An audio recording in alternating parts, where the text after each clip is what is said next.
స్తుతుల సింహాసనముపై ఆసీనుడై ఉన్నవాడు, సర్వశక్తిమంతుడు, సర్వోన్నతుడు, సృష్టికర్త అయిన మన దేవుని పరిశుద్ధ నామంలో ప్రియాతి ప్రియమైన విశ్వాసులందరికీ, ప్రేక్షకులందరికీ శుభములు తెలియచేస్తున్నాను.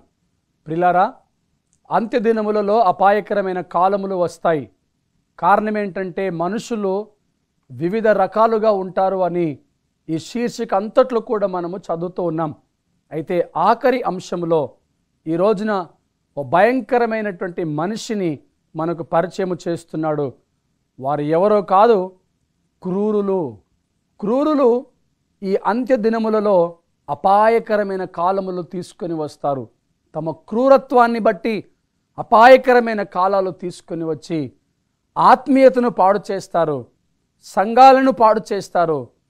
దేవుని యొక్క సంఘాన్ని చెదరగొట్టడానికి, పరిశుద్ధపరచబడవలసిన సంఘాన్ని అపవిత్రతలోనికి నెట్టివేయడానికి ప్రయత్నిస్తూ ఉంటారు. అట్టి వారికి మనము విముఖులుగా ఉండాలి అని దేవుని వాక్యము సెలవిస్తూ ఉంది. మనమందరము జాగ్రత్త పడాలి.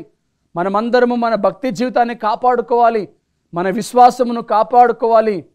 మనము పరిగెత్తాలి. మన ఆత్మీయ పోరాటంలో గురి ఎద్దకే పరిగెడుతూ ఉండగా వెనుదిరిగా చూడకుండా నిరీక్షణతో, విశ్వాసంతో ముందుకు సాగుతూ యేసు ప్రభు ఈ లోకానికి వచ్చినప్పుడు రెండవసారి మనమందరము కూడా ఆయన యొక్క సన్నిధిలో, ఆయన ఎదుట పరిశుద్ధపరచబడిన సంఘముగా నిలబడాలని ఆశిస్తూ, ఎదురు చూస్తూ, భక్తిని కాపాడుకుంటూ, విశ్వాసమును కాపాడుకుంటున్న ప్రతి క్రైస్తవునికి ఒక మంచి హెచ్చరిక ఈ శీర్షిక ద్వారా దేవుడు అందిస్తూ ఉండగా, దేవుని వాక్యాన్ని శ్రద్ధగా విని ఇంకా మన ఆధ్యాత్మిక జీవితాన్ని బలపరుచుకున్నట్లు వాక్యములో బలపడదాం. రండి ప్రియులారా, ఈ సమయంలో క్రూరులు ఎలా ఉంటారు అనేది మనం నేర్చుకుందాం. 2వ కొరింథీయులకు రాసిన పత్రిక 4వ అధ్యాయము 4వ వచనం నేను చదువుతున్నాను. 2వ కొరింథీయులకు రాసిన పత్రిక 4వ అధ్యాయము 4వ వచనం. దేవుని స్వరూపమై ఉన్న క్రీస్తు మహిమను కనపరుచు స్వార్థ ప్రకాశము వారికి ప్రకాశించుకుంటూ నిమిత్తము ఈ యుగ సంబంధమైన దేవత అవిశ్వాసులైన వారి మనోనేత్రములకు గ్రుడ్డితనము కలుగ చేసెను. వీరే క్రూరులుగా మారిపోతున్నారు. క్రూరులు అంటే స్వార్థపూరితమైనటువంటి ఆలోచనలు కలిగిన వారు, సజ్జన ద్వేషులు, రాను రాను క్రూరులుగా మారిపోయే ప్రమాదం ఉన్నది. ఒక మనిషి క్రూరుడిగా మారటానికి ముందుగా స్వార్థపూరితమైనటువంటి ఆలోచనలు, ఆ స్వార్థము సజ్జన కార్యములను, సజ్జనులను ద్వేషించేదిగా మారుస్తుంది. ఆ తదుపరి క్రూరుడిగా మార్చబడతాడు. సాతానుడు దేవదూతలందరి మీద ప్రధానిగా, అధికారిగా ఉన్నప్పుడు ఓ స్వార్థపూరితమైన ఆలోచన వచ్చింది. అదే, నేను దేవుడితో సమానము, నన్ను నేను సమానునిగా ఎంచుకుంటున్నాను అని తన మనసులో అధికారాన్ని బట్టి గర్వించాడు, హోదాను బట్టి గర్వించాడు, సౌందర్యమును బట్టి గర్వించాడు. స్వార్థము గర్వానికి కారణమైంది. స్వార్థము గర్వమును బట్టి సజ్జన ద్వేషము అనే ఆలోచన వచ్చి సజ్జనుడైన దేవుణ్ణి ద్వేషించాడు, దూషించాడు. క్రూరుడై ఈ లోకంలోనికి నెట్టబడ్డాడు. ఈ లోకంలోనికి నెట్టబడిన తర్వాత తాను, తన అనుచరులందరూ కూడా క్రూరులుగా ప్రవర్తించటము మొదలుపెట్టారు. అంత మాత్రమే కాదు ప్రియారా, ఈ యొక్క లోకములో ఉన్న మనుషులకు మనోనేత్రములు తెరవబడకుండానట్లు గ్రుడ్డితనమును కలుగ చేస్తూ ఉన్నది. అయితే మనము కూడా గ్రహించాలి, మన మనోనేత్రములు తెరవబడకపోతే, ఆత్మీయతలో వాక్యానుసారముగా మన యొక్క నేత్రములు తెరవబడకపోతే, చీకటిని గ్రహించకపోతే, చీకటిలో నుండి బయటికి రాకపోతే, అయితే ప్రియులారా, మనము కూడా క్రూరత్వముతోనే ఉన్నాము, క్రూరులుగా ఉంటున్నాము, క్రూరులుగా ప్రవర్తిస్తున్నాము అనే విషయాన్ని మర్చిపోకూడదు. అదే కదా 2వ కొరింథీ 4:4 అంటాడు, దేవుని స్వరూపమై ఉన్న క్రీస్తు మహిమను కనపరచు సువార్త ప్రకాశము వారికి ప్రకాశింపకుండు నిమిత్తము. అవునండి, దేవుని మహిమపరుస్తూ ఉన్నటువంటి దేవుని స్వరూపమై ఉన్న క్రీస్తు మహిమ ఈ సువార్త ప్రకటింపబడుతున్నప్పుడు ఈ సువార్త ప్రకాశము వారికి ప్రకాశింపకుండు నిమిత్తము ఈ యుగ సంబంధమైన దేవత చేస్తున్న పని ఏంటంటే వారికి గ్రుడ్డితనము కలుగు చేస్తూ ఉంది. మనోనేత్రములు తెరవబడకుండానట్లు గ్రుడ్డితనమును కలుగ చేస్తూ ఉంది. ప్రియ సహోదరి సహోదరుడా, ఆ యొక్క సువార్త మన మీద ప్రకాశింపకుండు నిమిత్తము మన మనోనేత్రములు మూయబడ్డాయేమో, గ్రుడ్డితనమును కలుగ చేస్తుందేమో గ్రహించాలి. మనము చీకటిలో నుండి ఆశ్చర్యకరమైన వెలుగులోనికి పిలువబడ్డవారము. అయితే పిలువబడిన మనము ఆ గుణాతిశయములను ప్రచురము చేయాలి. ఆ యొక్క వెలుగును మనము ప్రచురము చేయకపోతే, ఆ వెలుగు యొక్క గుణాతిశయములను ప్రచురము చేయకపోతే మన మనోనేత్రములు కూడా మూయబడ్డాయి. మనము కూడా మూర్ఖులమే, క్రూరులమే. అయితే క్రూరుల వలన సంఘానికి ప్రమాదము, క్రూరుల వలన సంఘానికి అపాయము కలుగుతుంది. యోహాను సువార్త 8వ అధ్యాయము 44వ వచనాన్ని మనం చదువుకుంటే ఇక్కడ యోహాను సువార్తలో మరి క్రూరుల గురించి రాయబడినటువంటి మాటను మనము చదువుకుందాం. క్రూరుల గురించి దేవుని వాక్యం ఏం సెలవిస్తుంది? 8వ అధ్యాయము 44వ వచనమును మనం చదువుకుందాం. మీరు మీ తండ్రి యగు అపవాది సంబంధులు, మీ తండ్రి దురాశలు నెరవేర్చగోరుచున్నారు. ఆది నుండి వాడు నరహంతకుడై ఉండి సత్యమందు నిలిచినవాడు కాడు. వాని యందు సత్యమేమీ లేదు. వాడు అబద్ధమాడునప్పుడు తన స్వభావమును అనుసరించి మాట్లాడును. వాడు అబద్ధికుడును అబద్ధమునకు జనకుడునై ఉన్నాడు. ఎవరు? అపవాది అబద్ధమునకు జనకుడై ఉన్నాడు. వాడు అబద్ధికుడు. అయితే మీరు మీ తండ్రి యగు అపవాది సంబంధులు. ఎప్పుడండి? అపవాదిని వెంబడిస్తే, అపవాది మాటల ప్రకారంగా నడుచుకుంటే, అపవాది యొక్క ఆచారములను పాటిస్తే, సత్యములో నిలబడకపోతే, అబద్ధమును అంగీకరిస్తే మనము కూడా అపవాది సంబంధులమే. అపవాది అయిన వాడు అబద్ధమునకు జనకుడై ఉన్నాడు. అపవాది సంబంధులుగా ఉండాలనుకుంటున్నారా? క్రీస్తు సంబంధులుగా ఉండాలనుకుంటున్నారా? వాడు ముందు నుంచి కూడా నరహంతకుడే, వాడు ముందు నుంచి కూడా అబద్ధికుడే. మీరు కూడా వాని వలె ఉంటున్నారు, మీరు కూడా వాని సంబంధులే అని దేవుని వాక్యం సెలవిస్తుంది. నమ్మక ద్రోహులు అనే విషయాన్ని మనము నేర్చుకున్నప్పుడు, నమ్మక ద్రోహుల గురించి మనం మాట్లాడుతున్నప్పుడు మనం అక్కడ చెప్పుకున్నాం కదా, వీరు మనవారు కారు, వీరు వారికి సంబంధులు, వారి సంబంధులు అని రాయబడింది. ఈరోజు ప్రియ దేవుని బిడ్డ, నువ్వు క్రూరత్వముతో ఉంటున్నావు అంటే అపవాది సంబంధివే. క్రూరులు ప్రమాదాన్ని తలపెడతారు, క్రూరులు నరహంతకులుగా ఉన్నారు. దేవుని వాక్యం సెలవిస్తుంది.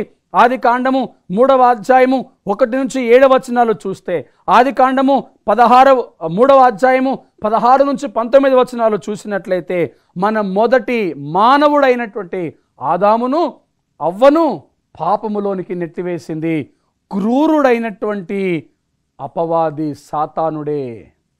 మొదటగా స్వార్థముతో నింపబడ్డాడు. సృష్టికర్త మీద తిరుగుబాటు చేయటానికి గర్వముతో నింపబడ్డాడు. ఆ తర్వాత ద్వేషించాడు, దూషించాడు. కిందికి త్రోయబడినప్పుడు తన హృదయములో క్రూరత్వాన్ని పెంచుకున్నాడు.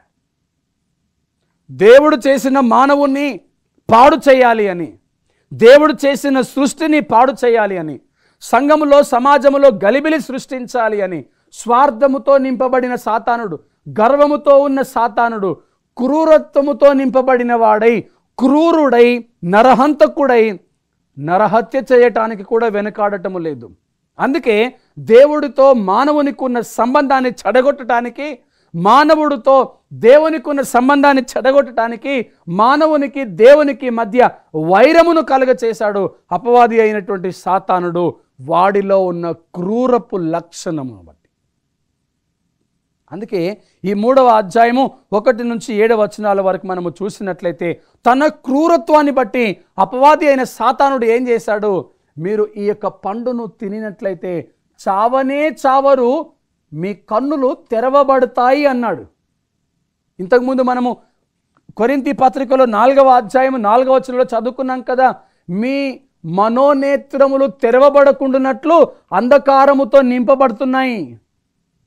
కానీ ఇక్కడ సాతానుడు ఆదాము మొదటిగా అవ్వతో అంటాడు, మీ కన్నులు తెరవబడతాయి, మీ కన్నులు తెరవబడతాయి అంటున్నాడు. ప్రియులారా, మన మనోనేత్రములు తెరవబడకపోతే, మనము అంధకారములో ఉన్నట్లయితే సాతానుడు ఈ రకమైనటువంటి శోధనలు తీసుకొని వస్తాడు. ఆధ్యాత్మిక జీవితానికి గురుడితనమును కలుగచేస్తాడు. ఈ చివరి దినాల్లో జీవిస్తున్న ప్రియ సంగమా, కడవరి దినాల్లో జీవిస్తున్న ప్రియ సహోదరి సహోదరుడా, ఆధ్యాత్మిక జీవితాన్ని కట్టుకోవాలని కోరుకుంటున్నావా? కాపాడుకోవాలని కోరుకుంటున్నావా? క్రీస్తు వచ్చినప్పుడు వధువు సంఘముగా నిలబడాలని ఆశిస్తున్నావా? అయితే జాగ్రత్త, సాతానుడు తనకు సమయము కొంచెమే అని తెలిసి ఉగ్రుడై, క్రూరుడై, ఎవరిని మృంగుదును అని గర్జించు సింహము వలె, గర్జించే సింహము క్రూరత్వముతో ఉంటుంది. ప్రియులారా, సాతానుడు కూడా క్రూరుడిగా ఉండి సమయము కొంచెమే అని తెలుసుకొని ఎవరిని మృంగటానికైనా ఎదురు చూస్తూ ఇటు అటు తిరుగుతూ, ఆనాడు యోబును చెదరగొట్టడానికి ప్రయత్నించాడు, ఇప్పుడు నిన్ను నన్ను చెదరగొట్టడానికి ప్రయత్నిస్తూ ఉండగా యథార్థముతో జీవించటానికి పని పూనుకోవాలి. దేవుని సన్నిధిలో భయభక్తులు కలిగి ఉండటానికి పని పూనుకోవాలి. సాతానును ఎదిరించాలి, అపవాదిని ఎదిరించాలి. దేవుని వాక్యమును బట్టి మన జీవితాలు కట్టుకోవాలి. ఆనాడు ఏదెను తోటలో ప్రశాంతమైన వాతావరణమును లో ఉన్నటువంటి ఆ ఏదెను తోటలో ఉన్న ఆదాము అవ్వలను చెదరగొట్టాడు. ఆ ఏదెను తోటలో నుంచి బయటికి తీసుకుని వచ్చాడు. దేవునితో మానవునికి ఉన్న సంబంధాన్ని సాతానుడు చెడగొట్టాడు. ఇది ఆదికాండము 3వ అధ్యాయము 1 నుంచి 7 వచనాల్లో మనము చూస్తాం. అలాగనే 1 పేతురు పత్రికలో మనం చూసినట్లయితే 1 పేతురు 3వ అధ్యాయములో 19వ వచనములో ఇక్కడ మాట్లాడుతూ ఉంటాడు కదా.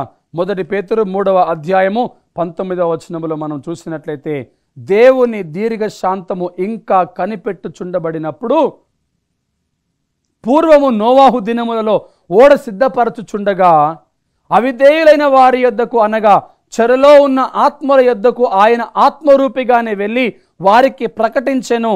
ఆ ఓడలో కొందరు, అనగా 8 మంది నీటి ద్వారా రక్షణ పొందిరి. పిల్లరా, ఈ కార్యము జరగడానికి గల కారణం ఏంటంటే, ఆ దినాలలో నోవాహు సువార్త ప్రకటిస్తున్నప్పుడు, ఓడలోనికి ప్రవేశించుమని వాక్యము బయలుపరచబడుతున్నప్పుడు చూడండి, ఓడ సిద్ధపరచబడుచుండగా అవిధేయులైన వారి యొద్దకు, అనగా చెరలో ఉన్న ఆత్మల యొద్దకు ఆత్మరూపిగానే వెళ్ళి వారికి ప్రకటించాడు. కానీ వారు తమ క్రూరత్వాన్ని బట్టి ఆ యొక్క సువార్తను, ఆ యొక్క ప్రకటనను నిర్లక్ష్యము చేసి నోవాహును చులకనగా చూశారు. జల ప్రళయము అనే భయంకరమైన ప్రకటన వారు విన్నప్పటికీ కూడా దానిని చులకన స్వభావముతోనే చూశారు. క్రూరులు కూడా ఇలాగనే జీవిస్తారు. క్రూరత్వముతో తమ హృదయాలను మోడు చేసుకుంటారు. మోడు బారిన జీవితాలుగా ఉంటారు కదండి. ఓడ సిద్ధపరచబడుతుంది కదా, నోవాహు సువార్త ప్రకటిస్తూ ఉన్నాడు కదా, రావలసిన జలప్రళయము రాబోతుంది కదా. వారు వింటున్నప్పుడు వారి హృదయాలు మార్చుకోవలసిన వారు, క్రూరత్వాన్ని విడిచిపెట్టవలసిన వారు, ఆ క్రూరత్వములో ఇంకను తమ కన్నులు తెరవబడకుండా అంధకారముతోనే నింపబడి క్రూరులుగా, కఠినాత్ములుగా మారిపోతూ ఉండగా ప్రియులారా, వారు జలప్రళయం వచ్చినప్పుడు నిత్య నాశనములోనికి వెళ్ళిపోయారు. ఈ రోజున అపాయకరమైన కాలములు ఈ క్రూరుల వలన వస్తూ ఉన్నాయి. యేసుక్రీస్తు రాకడ బహు సమీపముగా ఉన్నది. వధువు సంఘము ఆయన కొరకు సిద్ధపరచబడవలసి ఉన్నది. కానీ క్రూరులు ఆ సంఘానికి ప్రమాదమును తీసుకొని వస్తూ ఉన్నారు. మార్కు సువార్త 9వ అధ్యాయము 17 నుంచి 22 వచనాలు మనము చూసినట్లయితే అక్కడ ఒక బాలుడిని దయ్యము పట్టినటువంటి సంఘటన. దయ్యము బాలుడిని విలవిలలాడిస్తూ ఉన్నది. ఎవరు ఈ దయ్యము అని మనము గమనిస్తే తిరుగుబాటుదారులైనటువంటి దేవదూతలు. సాతానుడు త్రోయబడ్డాడు. అయితే ఈ సాతానుడితో పాటు తన అనుచరులు కూడా త్రోయబడ్డారు. వీరు క్రూరులై ఆ బాలుని యొక్క శరీరంలోనికి ప్రవేశించి ఆ బాలుడిని విలవిలలాడిస్తూ ఉన్నారు. వానిని నాశనము చేయడానికి పదే పదే అగ్నిలో నీళ్ళలో పడద్రోస్తూ ఉన్నారు. అంటే క్రూరుడైన సాతానుడు ఎంతటికైనా తెగిస్తున్నాడు. క్రూరుడైన సాతానుడు దేవుని బిడ్డలను భయంకరమైనటువంటి శోధనలోనికి నెట్టివేస్తాడు. క్రూరుడైనటువంటి సాతానుడు దేవుని బిడ్డల్ని ఎంత విలవిలలాడిస్తాడో చూడండి. మార్కు సువార్త 9వ అధ్యాయము 17 నుంచి 22 వచనాలు చూస్తే ఈ బాలుడి యొక్క శరీరంలోనికి సాతానుడు చొచ్చుకొని పోయి క్రూరుడిగా ఆ బాలుడిని విలవిలలాడిస్తూ ఉన్నాడు. అగ్నిలో పడేస్తున్నాడు, నీళ్ళలో పడేస్తున్నాడు, ప్రాణానికి ప్రమాదమును తలపెడుతున్నాడు. ఎందుకంటే వాడు క్రూరుడు, వాడికి మనసు లేదు, వాడు క్రూరత్వముతో నింపబడ్డాడు, కఠినాత్ముడిగా ఉన్నాడు. అందుకని ఆ బాలుడిని విలవిలలాడిస్తూ ఉన్నాడు. అప్పుడు యేసు ప్రభువారు ఆ బాలుడిలో ఉన్నటువంటి దురాత్మలను పారద్రోలటం మనము చూస్తాం. ప్రియ సహోదరి సహోదరుడా, నీవు కూడా క్రూరత్వముతో నింపబడ్డావేమో. నీ మనోనేత్రములు తెరవబడకుండా అంధకారముతో నింపబడి ఉన్నదేమో. నీ క్రూరత్వాన్ని బట్టి నీవు నింపబడి ఉండగా ఇదే అవకాశము, మంచి సమయము, ఇదే సమయము, అనుకూల సమయము, రా దేవుని మందిరానికి వచ్చి నువ్వు విన్నపించినట్లయితే, విజ్ఞాపన చేసినట్లయితే, నీ క్రూరత్వాన్ని విడిచిపెట్టడానికి ఆయన సన్నిధికి నువ్వు వచ్చినట్లయితే ఆయన తన యొద్దకు వచ్చిన వారిని ఏమాత్రము బయటికి త్రోసివేయడు.